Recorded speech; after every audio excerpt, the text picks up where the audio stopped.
Coming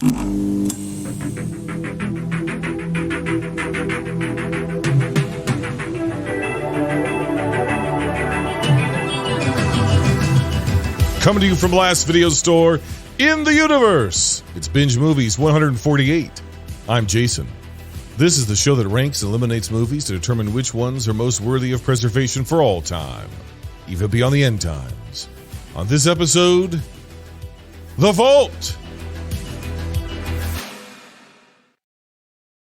Season 7.1 is done. This is the finale for that season.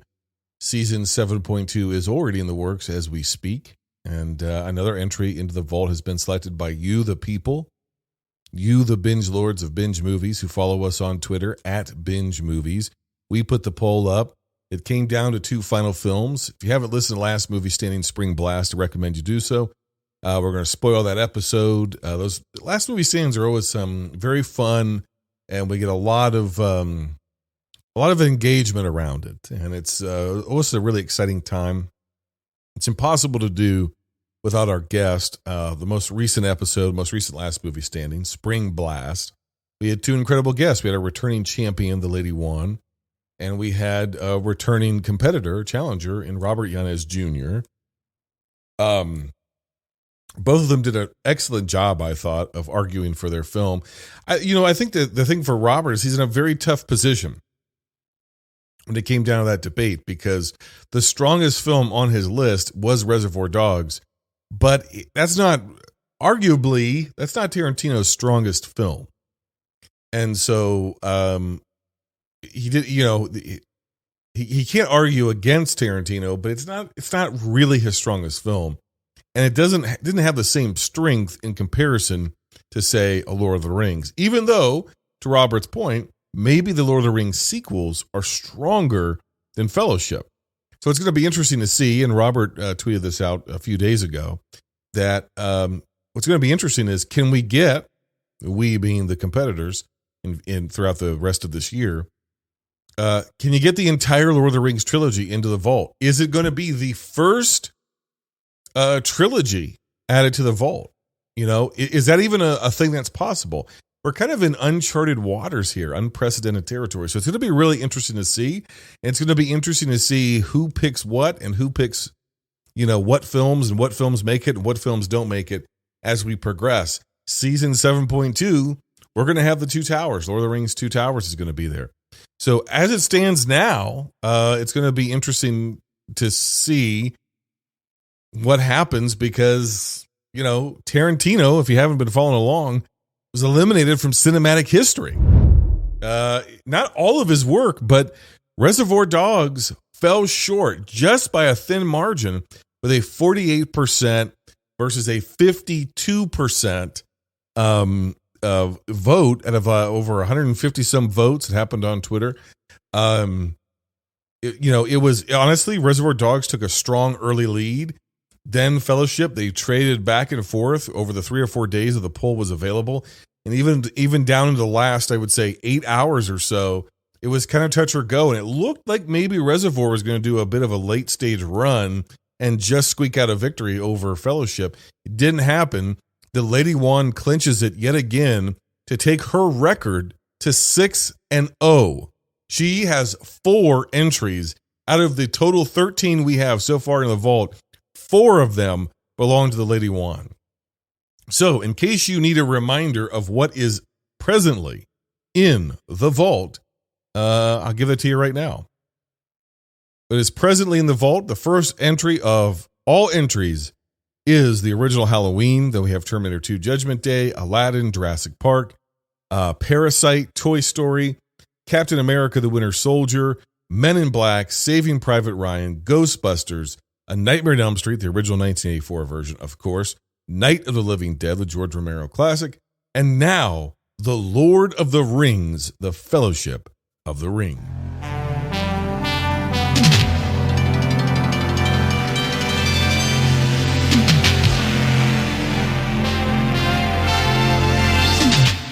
I open it up to our clerks, our managers, our assistant managers, and our elite patrons over at patreon.com/binge movies to submit their thoughts. I have yet to listen to the memo that we got, but I'm going to do so now live on the air and give you my response. This message comes from Pete, I believe, who's one of our prestigious elite patrons and who is the main banana over at Middle Class Film Class. So let's listen to what Pete has to say about, I don't know what. I offered it up. I said, can you talk about Last Movie Standing? Can you talk about the season? And can you talk about the hashtag Binge Movies Challenge, where we are asking our listeners to watch every single film that we are watching for the ranking episodes throughout the season. So I think we're 26 films down. I think we have 25 films next for season 7.2. And it's honestly, it's a very exciting times around here and around the shop. So let's go over to Pete and see what he had to say about whatever the hell it is he was talking about. I really don't know. I haven't listened to it. Hey, Jason, it's Pete. I think Last Movie Standing is top tier. Love it. Don't change anything about it. The energy is great. The competitors are great. I like the think on your feet format. As far as the Binge Movies Challenge, I also think that's just fine how it is. And it's not supposed to be something that everybody can do. Watch all those movies in a year. And I like running through the good and the bad. It forces me to expose myself to series that I've never seen before in their entirety. And 7.1 so far has been pretty good.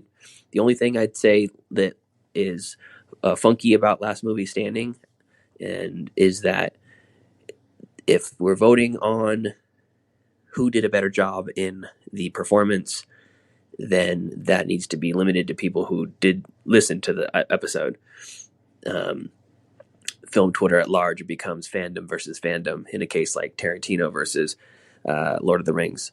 So take that for what it's worth, but love the show. Wouldn't change a thing. Thanks, buddy. I've thought about that. I wrestle with that all the time because, to your point, the purpose of Last Movie Standing is that it should be who has the strongest argument. And really what it should be is, it's like a boxing match in essence. We should kind of be scoring who wins each round, and whoever wins the total number of rounds should be the victor. And that's where the votes should go. The issue there is if I make the vote every single time exclusive to, say, patrons who I know are listening to every episode, because why else would they be giving monthly money? Then it kind of curbs some of the engagement and conversation that results in Last Movie Standing, and gets fresh eyeballs on that. And there are people who see kind of the argument unfolding online and then go and listen to that episode. But yes, there is a vast majority, I think, of people like on film Twitter at large, to use your term, who then aren't listening to the episode, and it just comes down to whatever somebody's more of a fan of. So what I like to do is I like for it to be equitable, right? I'd like it for it to be equitable, but I also would like the entire purpose of this show to some extent is to create conversation. We're having conversations here, but one of my favorite things, and I think one of the best things that comes out of the Binge Movies Challenge in particular, is you get a lot of people who are participating in the show, Binge Movies Challenge or Last Movie Standing, to have conversations with each other and to engage with each other. There's a lot of people over the last 4 years who did not engage with each other, didn't know each other, or who were maybe from different circles of film Twitter or film podcast Twitter or just Twitter at large, Twitter in general, who never would have met if it weren't for this show.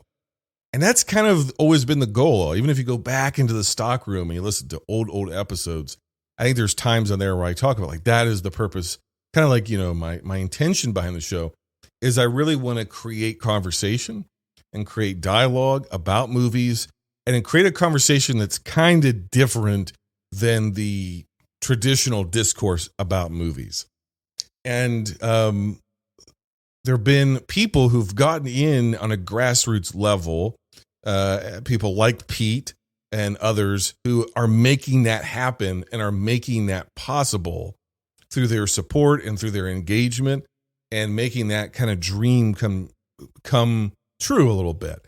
And so it becomes hard, it becomes difficult to, if I make that conversation exclusionary in some way, how do we then, does that kill the conversation? Does that kill the discourse? Does that kill the debate, so to speak?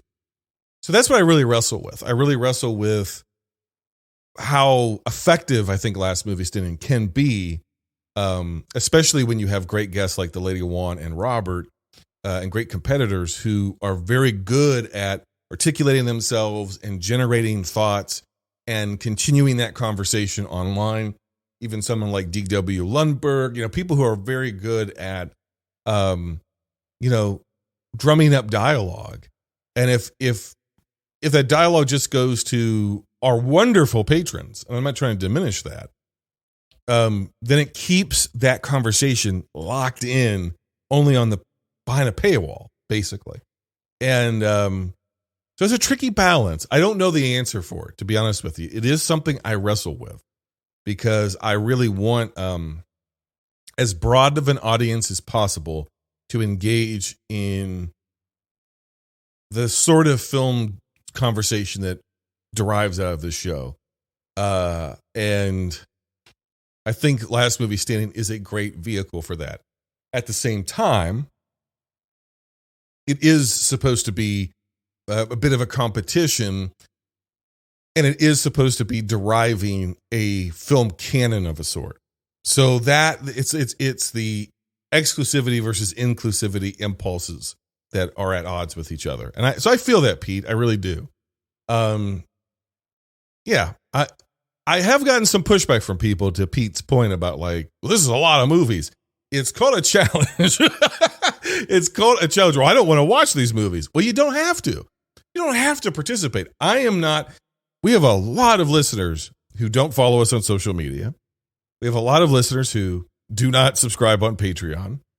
We have a lot of patrons who don't really engage on Patreon or conversations that take place over there, but they are supportive to the degree that they feel comfortable. We have a lot of listeners who just listen. They just listen. I never hear from them. I never get an email or a voice memo or a tweet or a DM or an Instagram follow or anything from anybody. They just listen. And that's okay. They never leave a review. That's okay. That's wonderful. I want everybody to feel comfortable at any degree of participation that they want to be a part of. I don't want anybody to feel left out. All are welcome, but you can participate to the level of intimacy and intensity that you want. I think for the people who do participate in the Binge Movies Challenge, which is we have more people this year than we did last year, it's going to be interesting to see if more people finish this year versus last year, or less people do, or if it's the same usual suspects. We'll see. But yeah, it is a challenge. It is, hey, we're putting it out there. It's a lot of fucking movies. It's a lot of movies. And but here's what I think, and this is what I've been told by folks like Pete, not Pete in particular, but people who are participating in the Binge Movies Challenge. And I guess he did say it there in his memo. What I have found is that it enhances people's enjoyment of the show. And it also just enhances their understanding of what this show is trying to do, which is the entire purpose, right? I don't want to just create something to create it. I like to create things that kind of stack upon each other, that build upon each other, that feed upon each other, that everything is in service of something. And hopefully, ultimately, it's in service to the audience. It's to the benefit of the audience. I'm always thinking in terms of added value in some way. And at the same time, with a very low threshold for pressure to participate. I hate having that feeling that sometimes podcasts can generate, or content creators, of like FOMO, like artificial FOMO, and really sort of dividing their audience and like, the people who really get it, and then there's all the filthy casuals. I really don't like that sort of stuff. My hope is to produce a show and a bunch of supplemental stuff, be it the stuff we do on Patreon, be it bonus features that we do here on the main feed, be it things like the Binge Movies Challenge, be it whatever you see coming out of the show.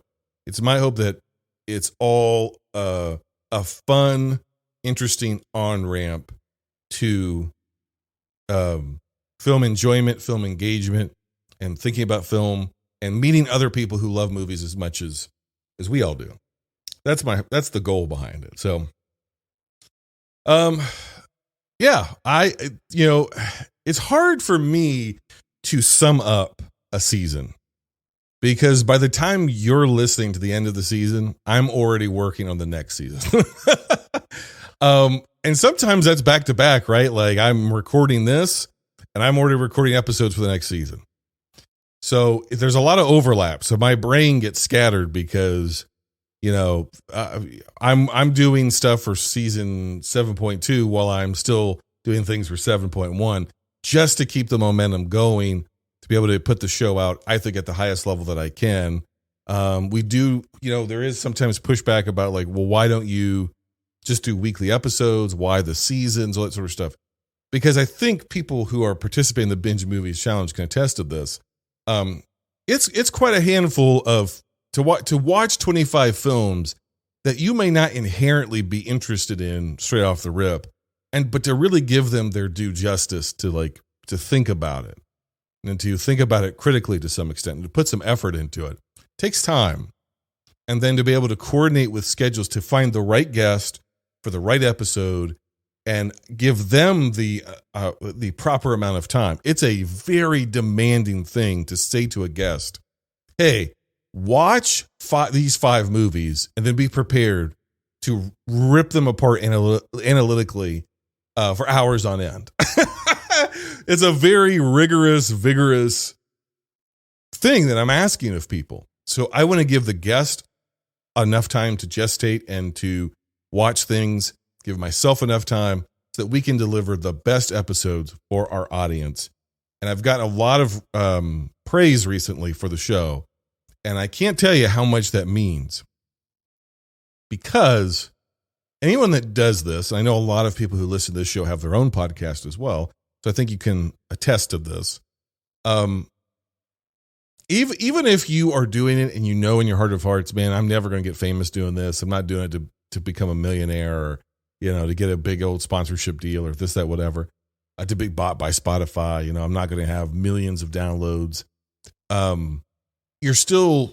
Most of us are doing it with passion and are doing it to the best of whatever our abilities are and are constantly trying to push ourselves to be better and do better.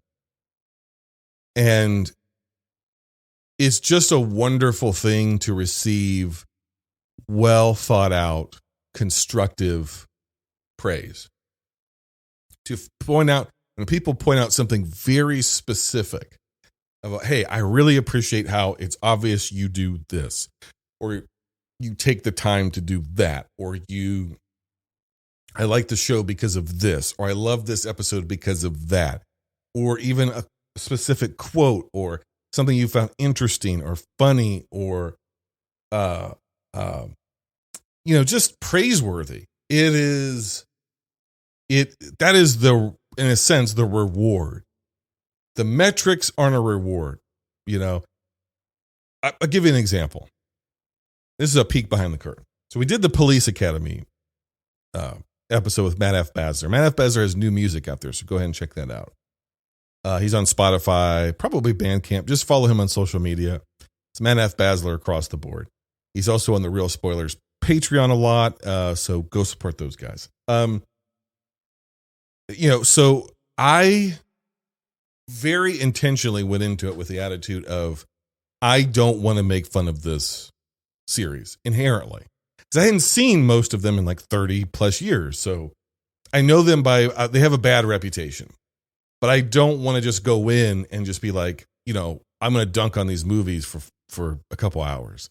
It wasn't my goal. My goal was to give like serious thought and serious appraisal to how could something so ubiquitous and so popular have no lasting legacy at all? Like none, zero. I think we've come to the conclusion as to why. And yes, there was dunking that happened, but whatever. But I really wanted to do that for years and years and years. So I was finally able to do it. Season premiere, et cetera, et cetera. tanked, tanked, tanked in the United States. Tanked. Literally knocked us off the charts. Knocked us out of the top 200 TV and film podcast. And previously, towards the end of the last year, we were in the top 100, I think, or somewhere around there, 120, 110, somewhere in that range, maybe. Hell of an achievement. And then put us immediately at the top of the film podcast charts in several European countries where I don't think we've ever even charted. And the numbers went through the roof. Everywhere but America. Everywhere but America and Great Britain. We did great in Canada. We did great in, again, several continental European nations. And to be honest with you, I don't typically look at numbers. I look at numbers kind of like at the beginning of the season, and then I look at the end. And what I really try to do is like every 6 months, check in, and I look at the overall trends. Year to year, 6 months, 12 months, 24 months, that kind of stuff. Because that's really, to me, what ultimately matters, right? Are we trending in the right direction or not? And the rest of the time, I just don't bother myself with it, because those numbers are 1.5 million people could listen to an episode. I'm going to be like, yeah, but why wasn't it 1.7?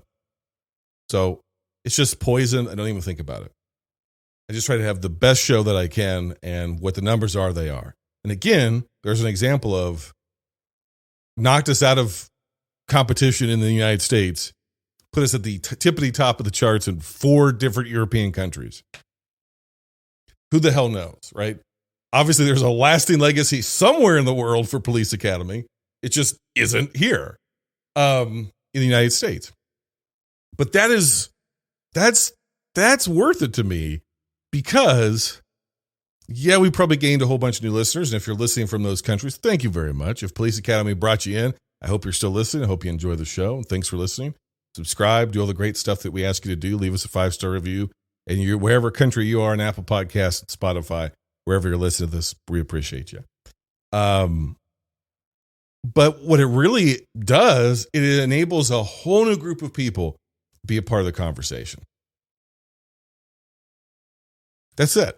It enables a whole new group of people who aren't me, who aren't from my culture, who don't think like me, don't, have dissimilar lives from me in a lot of ways, or from a lot of our core audience. And it opens up that conversation to a heck of a lot more people. So that is partially why we cover the entire range and spectrum of film. One, and I'll kind of close on this, is because I believe the entire spectrum of film is worthy of watching and kind of interrogating. Robert, 2 things. One, I was surprised that nobody picked up on the fact that Robert eliminated a movie he's never seen. Only the Lady of Wan seemed to have given that a reaction. And to me, that would almost be a detriment of, like, you're eliminating sudden death, but you've never seen it. Right? Now, on the face of it, we could probably say Reservoir Dogs is better than sudden death. But how do you know if you haven't seen it? Are you doing all the homework? Now, that's not any shade on Robert. I just thought that we'd get more listener feedback about that. But maybe that one slipped through. There's no shade on him at all, whatsoever. Because he admitted, he's like, nope, I haven't seen it. True story, haven't seen it. So he was completely upfront about it. Didn't try to pass it off as if he had. Lady Wan caught that, though. And I thought she was going to go in on that in her argument, but she didn't. She kept on topic. The second thing is, this is where I would slightly object to something Robert said. He goes, a knockoff is never going to be worthy of the vault. Who's to say that? Because most movies are a knockoff of something. It's true. A lot of the best movies in the world are knockoffs of something. We just don't refer to them as knockoffs. We refer to them as homages. Filmmakers participate in homage, but rip-off artists rip off. And to my point on the very episode, the entire ending of Reservoir Dogs is a knockoff of City on Fire, or City of Fire, one of the two. A film from about 7 years previous, an Asian film. And in the Tarantino episode, we've thoroughly covered the fact that Tarantino is a knockoff artist. So it's not outside of the realm of possibility that a knockoff movie could make it into the vault. Reservoir Dogs itself is a knockoff movie.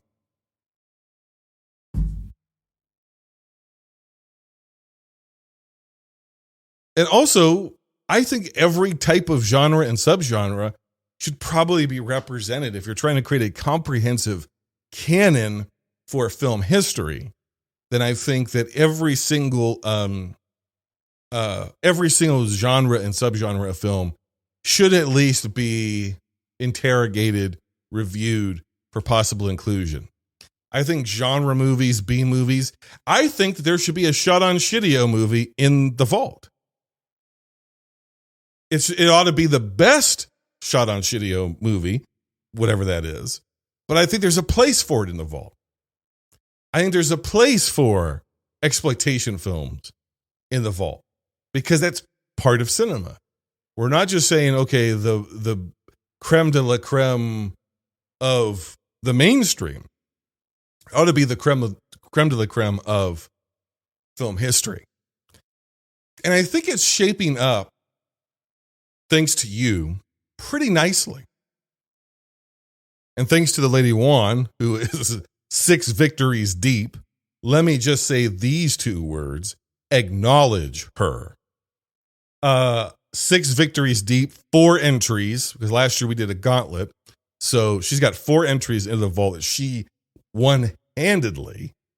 And, you know, I think she's made a lot of really great arguments for why a Men in Black, even though, yeah, it's a mainstream pop culture sort of film, deserves inclusion.